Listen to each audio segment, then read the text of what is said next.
لن تنالوا البر حتی تنفقوا مما تحبون. تم ہرگز نیکی کو نہیں پہنچ سکتے.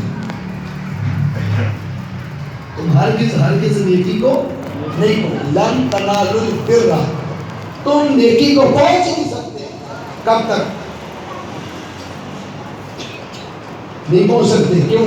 لن تنالوا البر حتی تنفقوا مما تحبون, یہاں تک کہ تم وہ خرچ رب کی راہ میں نہ کر دو جو تم اپنے لیے پسند کرتے.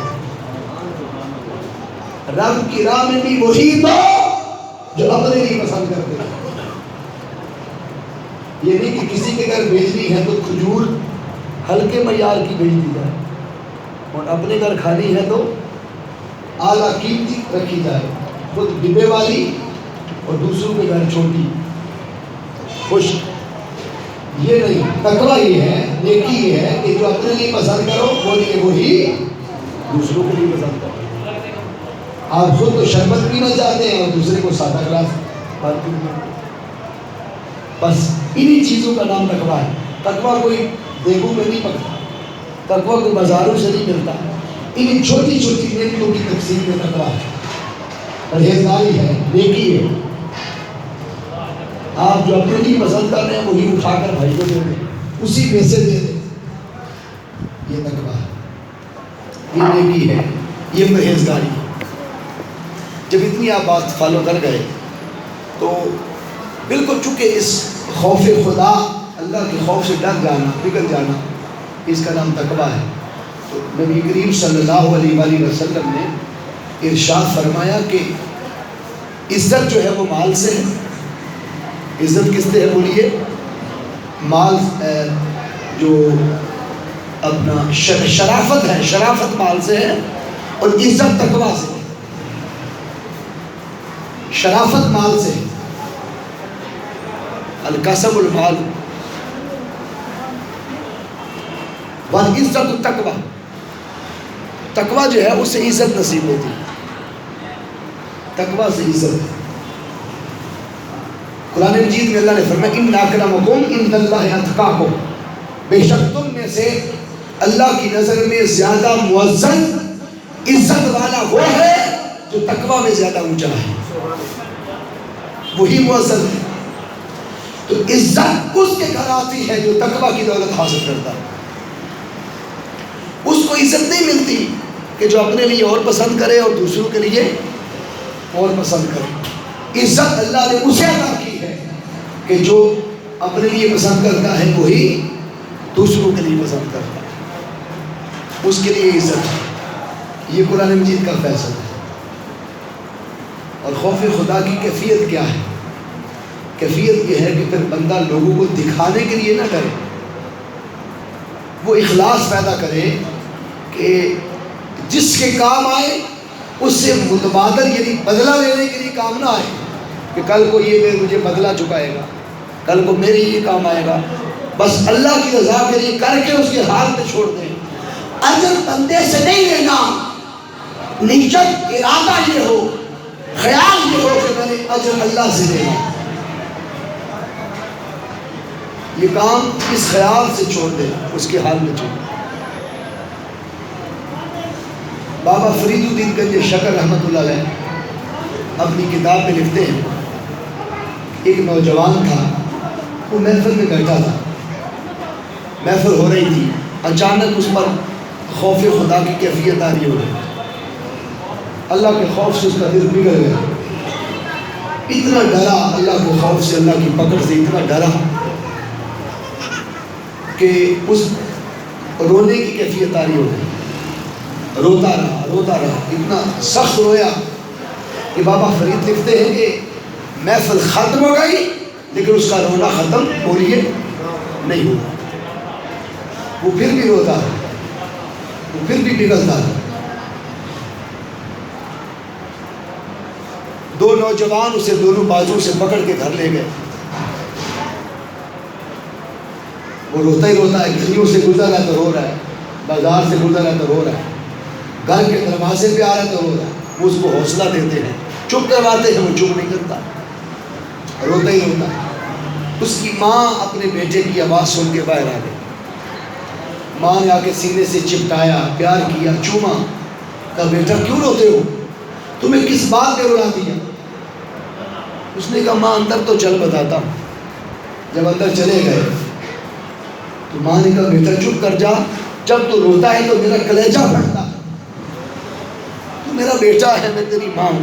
اس کے رونے میں اتنا درد تھا, اللہ کا خوف ایسا اس کے دل پر بیٹھا کہ اس پر یہ کیفیت طاری ہو گئی. اس نے کہا ماں اگر تم مجھے چپ کروانا چاہتی ہے ایک ہی حل ہے, میں چپ کر جاؤں گا, کیا تم مجھے گارنٹی دیتی ہے کہ روز محشر اللہ مجھے پکڑے گا نہیں اور میری پکڑ نہیں ہوگی اور مجھے جہنم کی آگ میں نہیں ڈالے گا؟ کیا تم جہنم کی آگ سے مجھے بچ جانے کی گارنٹی دے سکتی ہے؟ تو میں چپ کر جاتا ہوں. اگر یہ نہیں دے سکتی تو مجھے رونے دے آج جی بھر کے, شاید اس کو میرے حال پہ رحم آ جائے.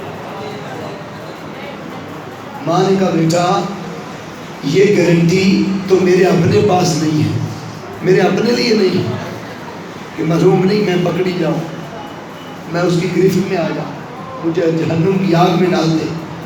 میں نے بچنا ہے یا پکڑا جانا ہے, یہ گارنٹی تو میرے اپنے پاس بھی نہیں ہے. کیا ایمانداری سے بتائیں, کیا ہم یہ گارنٹی اپنے ہاتھ میں لے کے بیٹھے ہوئے؟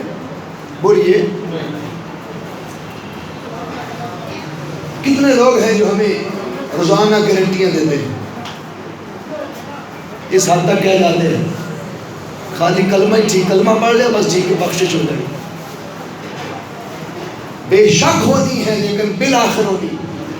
ہر کلمہ کو جنت میں جائے گا, مگر کتنے ہی کلمہ کو ایسے ہوں گے جو جہنم کے پھیرے لے کے جائیں گے, جہنم کی گلی سے اتارے جائیں گے, جہنم کی آگے میں ڈالے جائیں گے, اور پھر کلمہ گو کو مصطفیٰ نکال نکال کے جنت میں لے جائیں گے.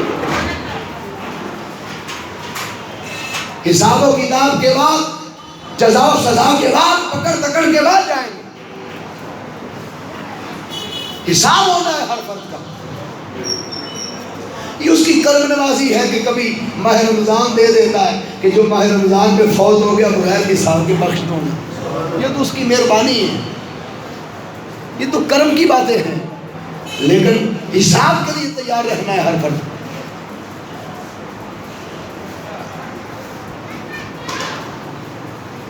اس نے کہا ماں گارنٹی دیتی ہو کہ اللہ مجھے جہنم میں نہیں ڈالے گا؟ ماں نے کہا بیٹا یہ گارنٹی تو میرے اپنے پاس بھی نہیں ہے. اس نے کہا پھر مجھے رونے سے بھی نہ رو, مجھے جی بھر کے رونے دے, شاید اسے میری ذات پہ ترس آ جائے اور میں بخشا جاؤں. روتا رہا, ساری رات گزر گئی روتے روتے. جب تہجد کا وقت آیا تو ماں بستر چھوڑ کے آ کے بیٹے کی چارپے پہ بیٹھ گئی. کہنے لگے بیٹے ساری رات تو نہیں سویا, مجھے قسم ہے پیدا کرنے والے کی, میں کیسے سو سکتی تھی؟ میں بھی نہیں سوئی, میری بھی بستر پہ آنکھ نہیں لگی. تو روتا ہے تو میرا کلیجہ دھڑکتا ہے, میرا دل دھڑکتا ہے. ساری رات میں بھی بیٹھ کے گزار دی, بتا تو کیسے چپ کرے؟ اس نے کہا ماں اگر مجھے چپ کروانا ہی چاہتی ہو تو چلو میں تیرے ساتھ بات کر لیتا ہوں, تو میری ماں ہے, 3 وعدے میرے ساتھ کر, اگر وہ 3 وعدے میرے تو پورے کر دے تو میں چپ کر جاؤں. 3 وعدے پورے کرنے کا میرے ساتھ وعدہ کر, میں چپ کر جاؤں گا. ماں نے سوچا کہ چلو لالی پاپ ہی صحیح, ٹافی صحیح, کون سا میں نے کرنے ہیں, کم از کم چلو چپ تو کس طرح کرے.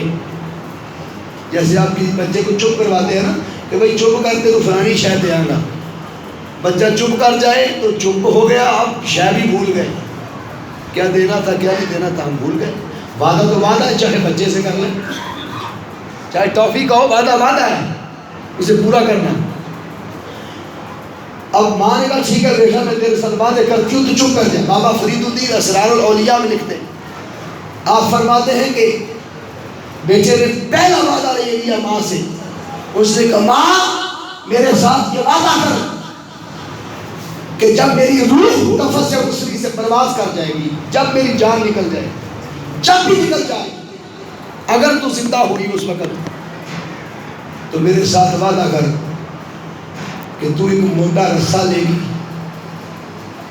میرے بہن بھائی رشتہ دار میری میت پہ رو رہے ہوں گے، اور تو ایک موٹا رسہ لے کر میرے گلے میں ڈال لینا، اور میری میت کے گلے میں ڈال کے مجھے اپنے گھر کے صحن میں گھسیٹنا، اور رسے کے ساتھ گھسیٹتی ہو سکے تو مجھے گلی میں لے جانا، اور بار بار میرے رب کی بارگاہ درج کرنا، مولا پتر میرا ہے مگر تیرا نافرمان ہے، تیرے نافرمان کو ایک ماں گھسیٹ کے لے کے آ رہی ہے، ممکن ہے وہ میری ماں کی ممتا دیکھے اور ماں کی یہ حالت اور کیفیت دیکھے اور اسے مجھ پہ رحم آ جائے، اور میری ماں کی اس کیفیت کو دیکھ کر وہ میرے لیے بخشش کا اعلان فرما دے۔ یہ سارے کام تقویٰ کرواتا ہے، پرہیزگاری کرواتی، یہ سارے کام اللہ کا خوف کرواتا،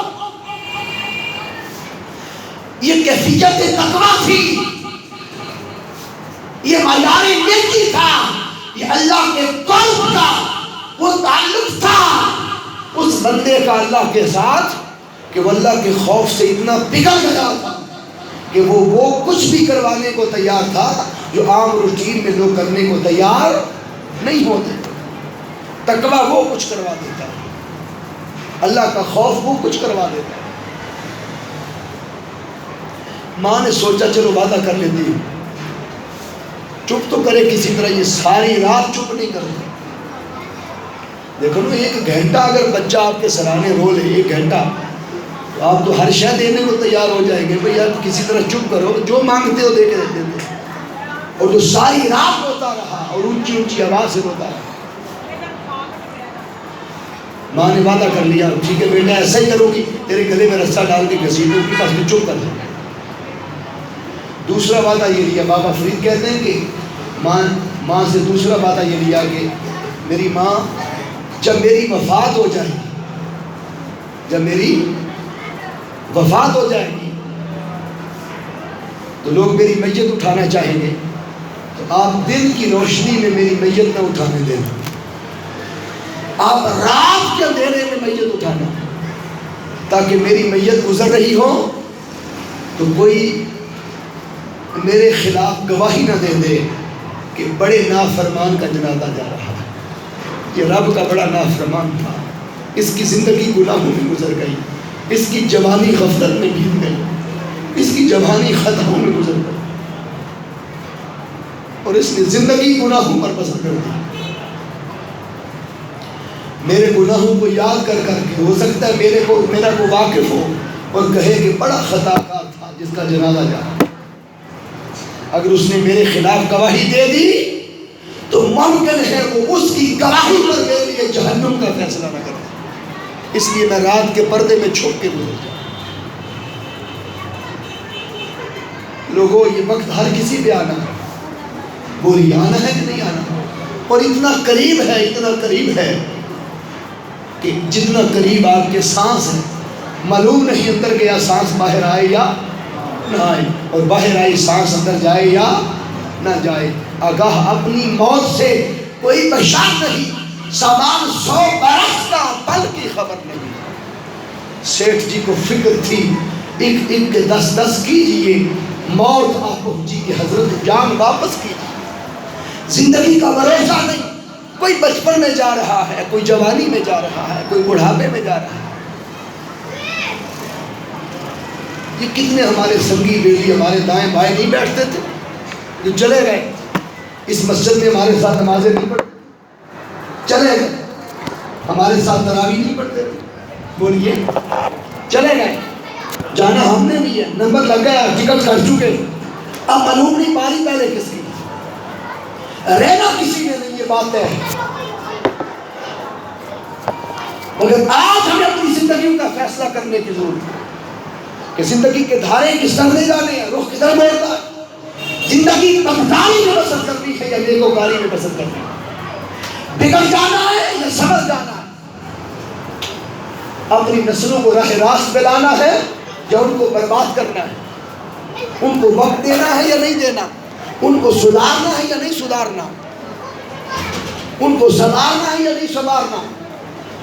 ان کو بدکاری کا سامان لے کے دینا ہے یا نیکوکاری کا سامان لے کر دینا؟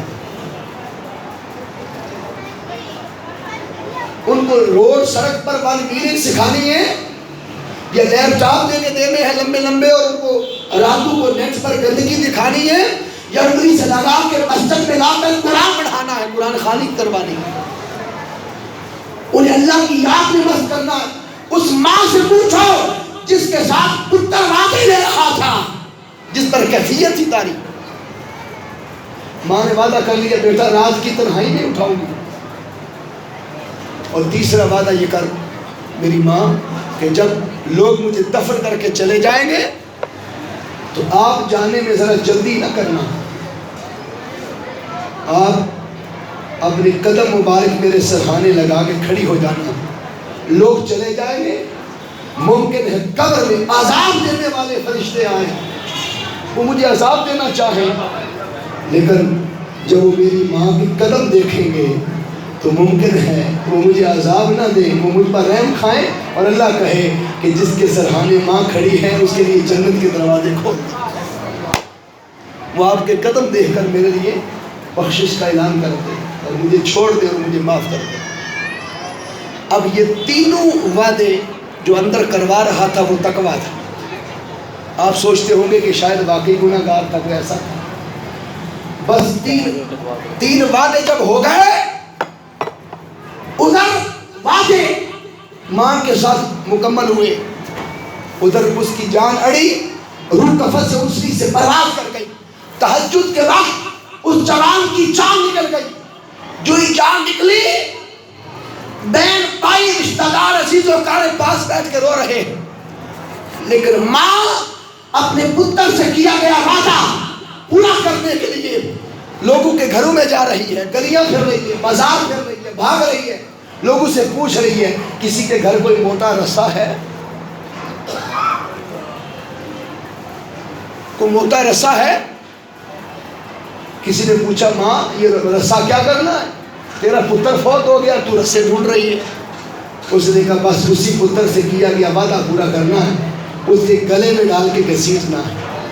جب اتنی بات سنی تو لوگ کہنے لگے جوان بیٹا مارا ہے نا، اس لیے صدمہ برداشت نہیں کر سکی، پاگل ہو گئی ہے۔ لوگوں نے اسے پاگل کہنا شروع کر دیا، مگر اسے انہیں کیا خبر تھی کہ یہ پتر سے کیا گیا وعدہ نبھا رہی، یہ بیٹے سے کیا گیا وعدہ نبھا رہی۔ بالآخر گھر سے موٹا رسا مل گیا، وہ لا کر بیٹے کے گلے میں ڈالنے کے لیے وہ سوراخ بناتی ہے رسے کا، اور جب ڈالنے لگی تو ہاتھ سے غیبی سے آواز آئی بڑھیا پیچھے ہٹ جا، جس کے گلے میں تو رسا ڈالنا چاہتی ہے یہ کوئی گناہ گار نہیں تھا، یہ تو ہمارا محبوب بندہ تھا، یہ تو ہم سے محبت کرتا تھا، یہ تو ہمیں پیارا لگتا تھا، اس کے شب و روز ہماری محبت میں گزرے، اس کے دن رات ہمارے پیار میں گزرے، ہمارے عشق میں گزرے، ہمارے پیار میں ہماری محبت میں گزرے۔ یہ ہم سے پیار کرتا تھا، ہم اس سے پیار کرتے تھے، یہ ہمارا محبوب بندہ تھا۔ لوگوں یہ کیفیت اس سے نصیب ہوتی ہے رونے والی، یہ اس سے نصیب ہوتی ہے اللہ کے خوف والی، جہنم کی آگ سے بچانے کی کیفیت، جنت کی طلب کی کیفیت، پکڑ کی کیفیت، کہیں پکڑا نہ جاؤں، یہ کیفیت اسے ملتی ہے جس کے دل کو تقویٰ کی دولت ملتی ہے، جس کے دل کو خوف خدا نصیب ہوتا ہے، جس کا دل اس کی رضا میں پگھل جاتا ہے، اللہ کے خوف میں پگھل جاتا ہے۔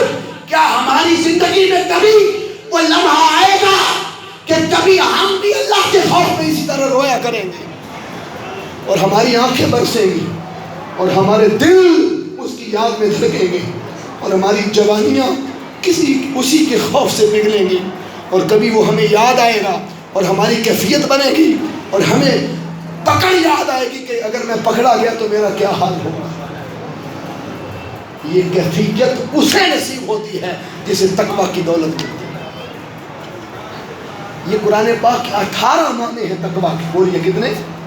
کہیں عبادت ہے، کہیں گناہ سے چھٹکارا ہے، کہیں پر شرمندگی ہے، کہیں پر تقویٰ کا معنی ڈر اور خوف ہے، کہیں پر تقویٰ کا معنی پرہیزگاری ہے، کہیں پر نیکی ہے، مختلف معنی ہیں تقویٰ کے۔ سن لیجئے حدیث پاک رسول صلی اللہ علیہ وسلم نے فرمایا، میں 2-3 منٹ میں ختم کر رہا ہوں، 2 منٹ میں آگے دعا بھی کرنی، 2 منٹ میں بعد ختم کر رہا ہوں۔ میرے آقا کی حدیث ہے اور یہ متفق علیہ حدیث ہے، اور متفق علیہ حدیث سب سے اونچی حدیث ہوتی ہے، بخاری اور مسلم دونوں میں موجود ہے، متفق علیہ۔ حضور صلی اللہ علیہ وسلم نے فرمایا نیکیوں کی بنیاد تقویٰ ہے۔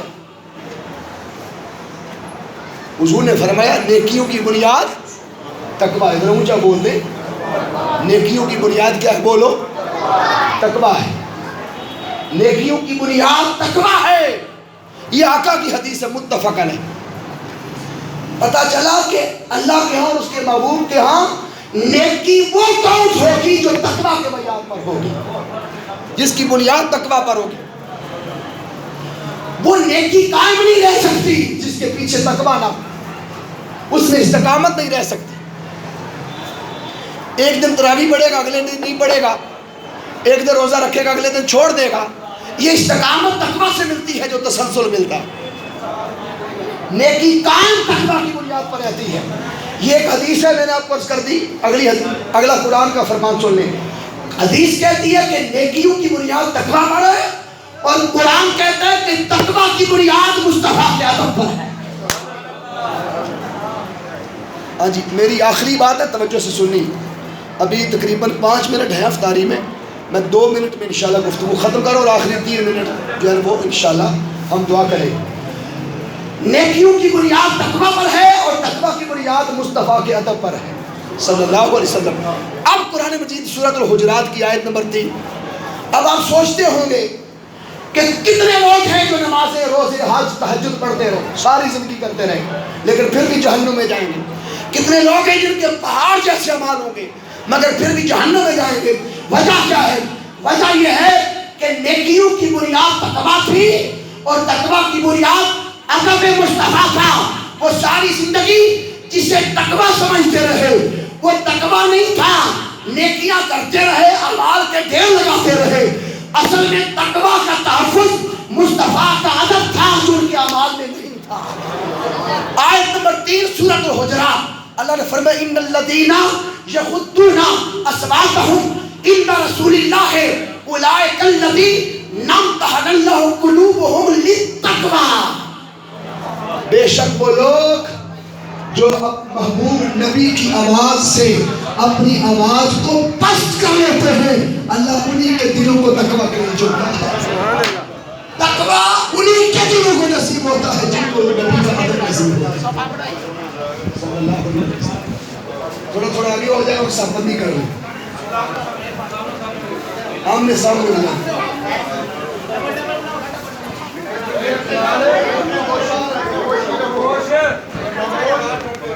اچھا خاموشی سے، یہ ہے تقویٰ اور یہ ہے ادب۔ اب ادب کیا ہے سن لیں ایک جملے میں سن لیں۔ غزوہ بدر ہوا، کل 17 رمضان کو غزوہ بدر ہوا۔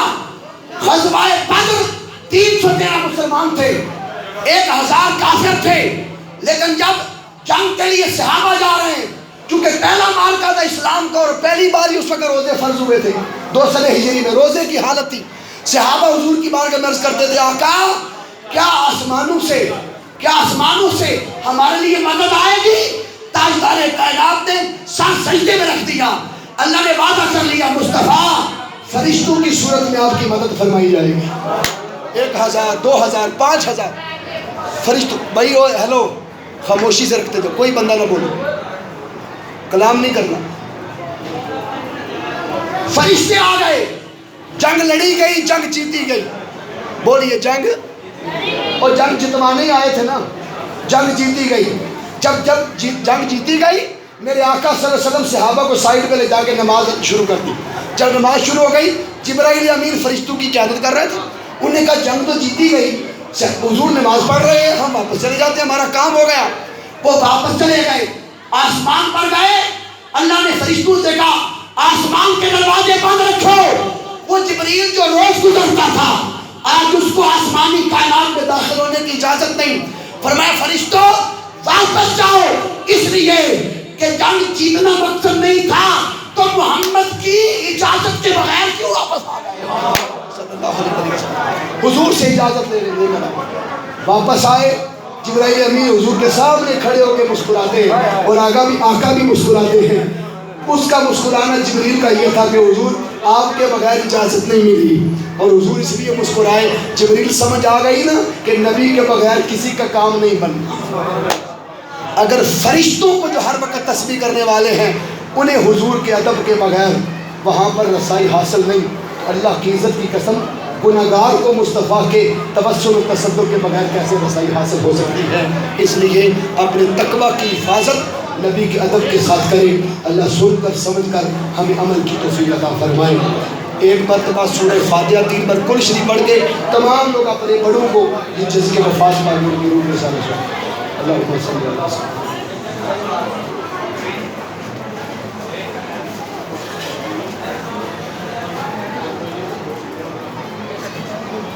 اللہم صلی علی سیدنا مولانا محمد بارک وسلم وصلی علیہ.